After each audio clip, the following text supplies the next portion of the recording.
ఆమెకు టికెట్ ఇవ్వొద్దు, ఇస్తే ఒప్పుకునేది లేదు, ఇచ్చి చూడండి మేమేంటో చూపిస్తాం అని బీరాలు పలికారు. ఇప్పుడు సీన్ రివర్స్ అయింది. నాడు చూస్తాం తడాకా చూపిస్తాం అన్న వాళ్ళే ఛాన్స్ ప్లీజ్ అంటూ ఆ మేడం చుట్టూ ప్రదక్షిణలు చేస్తున్నారు. ఆమె మద్దతు కోసం ప్రయత్నిస్తున్నారు. ఇందుకీ ఎక్కడా పరిస్థితి, ఏవా రాజకీయం?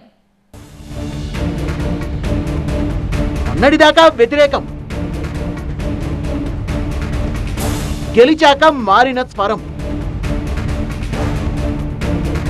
సాలూరులో కొత్త రాజకీయం. ఎన్నికల ముందు ఎన్నో అంటాం అనుకుంటాం, అవేవి మనసులో పెట్టుకోవద్దన్నట్లే ఉంది కొంతమంది నాయకుల వరస. కూటమి ప్రభుత్వం కొలువు తీరడంతో ఆసక్తికరంగా మారాయి సాలూరు రాజకీయాలు. రాష్ట్ర మంత్రి గుమ్మడి సంధ్యారాణి సాలూరు నుంచి ప్రాతినిధ్యం వహిస్తున్నారు. మంత్రిగానే కాకుండా టీడీపీ పొలిట్ బ్యూరో సభ్యురాలుగా ఉన్నారు సంధ్యారాణి. పార్టీలో యాక్టివ్ గా ఉంటూ ప్రభుత్వంలో కూడా తనదైన పనితీరును కనబరుస్తున్నారు. 2009 ఎన్నికల్లో సాలూరులో స్వల్ప తేడాతో ఓడిపోయారు సంధ్యారాణి.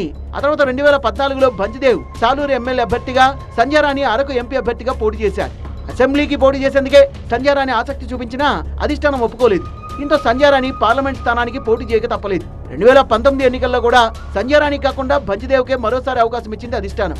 ఆ ఎన్నికల్లో కూడా భంజిదేవ్కి ఓటమి తప్పలేదు. అలా సాలూరులో వరుసగా 4 సార్లు మాజీ డిప్యూటీ సీఎం రాజన్న దొర చేతిలో టీడీపీ ఓటమిని చవిచూడాల్సి వచ్చింది. భంజిదేవ్ వ్యవహార శైలితోనే సాలూరులో టీడీపీ ఇన్నేళ్లు ఓటమి పాలైందనేది కార్యకర్తల వాదన. గత అనుభవాలతో ఈసారి ముందుగానే జాగ్రత్త పడింది టీడీపీ అధిష్టానం.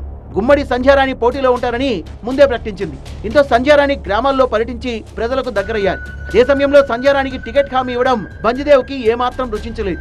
ఏదోలా సంధ్యారాణిని తప్పించి తమకు నచ్చిన వారికి టికెట్ ఇప్పించేందుకు అన్ని ప్రయత్నాలు చేసింది భంజిదేవ్ వర్గం.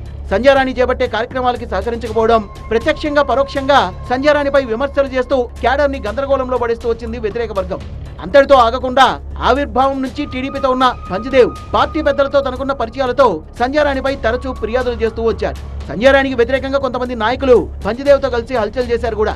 పార్టీ అభ్యర్థి అంటూ కొత్త వారిని తెరపైకి తెచ్చి క్యాడర్ ని కన్ఫ్యూజ్ చేశారు. సోషల్ మీడియా వేదికగా దుష్ప్రచారానికి తెరలేపారు. అలా ప్రతిపక్షంలో ఉండగా సంధ్యారాణిని ఏకాకిని చేసేందుకు ఆమె వ్యతిరేక వర్గం చేయని ప్రయత్నం అంటూ లేదు.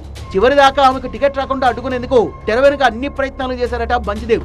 ఎన్ని ఇబ్బందులు తలెత్తినా నిబ్బరంగా తన పని తను చేసుకుంటూ పోయారు సంధ్యారాణి. చివరికి అధిష్టానం ఆమెకే గ్రీన్ సిగ్నల్ ఇవ్వడం, ఎన్నికల్లో గెలిచి గిరిజన సంక్షేమ శాఖ మంత్రిగా బాధ్యతలు చేపట్టడం చకచకా జరిగిపోయాయి. దీంతో నిన్న మొన్నటిదాకా ఆమెను వ్యతిరేకించిన భంజిదేవ్ వర్గం కంగుదింది. భంజిదేవ్ సంధ్యారాణిని వ్యతిరేకించిన సమయంలో నియోజకవర్గం నాయకులు కొందరు ఆమెకు అండగా నిలబడ్డారు. అలా నియోజకవర్గంలో టీడీపీ తమ్ముళ్లు 2 గ్రూపులుగా విడిపోయారు. ఎవరెన్ని అడ్డంకులు సృష్టించినా నెగ్గుకొచ్చిన సంధ్యారాణికి నామినేటెడ్ పదవుల వ్యవహారం ఇప్పుడు కొత్త తలనొప్పుల్ని తెచ్చిపెట్టిందన్న టాక్ నడుస్తోంది. సంధ్యారాణి వ్యతిరేక వర్గం కూడా నామినేటెడ్ పదవుల కోసం ఆమెకు దగ్గరయ్యే ప్రయత్నాల్లో ఉంది. ఏదోలా మంత్రిని ప్రసన్నం చేసుకుని నామినేటెడ్ పదవుల్ని పొందాలన్న ఆలోచనలో ఉన్నారట కొంతమంది నేతలు.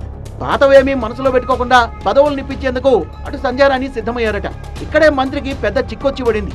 భంజిదేవ్ని వ్యతిరేకించి కష్టకాలంలో అండగా నిలిచిన తమకు కాకుండా వ్యతిరేక వర్గానికి పదవుల్ని కట్టబెట్టే ఊరుకునేది లేదంటోంది సంధ్యారాణి అనుకూల వర్గం. ఇబ్బందులు పెట్టిన వారే ఇప్పుడు దగ్గరై పదవులు పొందితే మరి మా పరిస్థితి ఏంటని కారాలు మిరియాలు నూరుతున్నారు మరికొందరు. ఇంత ఈ వ్యవహారాన్ని మంత్రి సంధ్యారాణి ఎలా హ్యాండిల్ చేస్తారో అని పార్టీ శ్రేణుల్లో చర్చ జరుగుతోంది.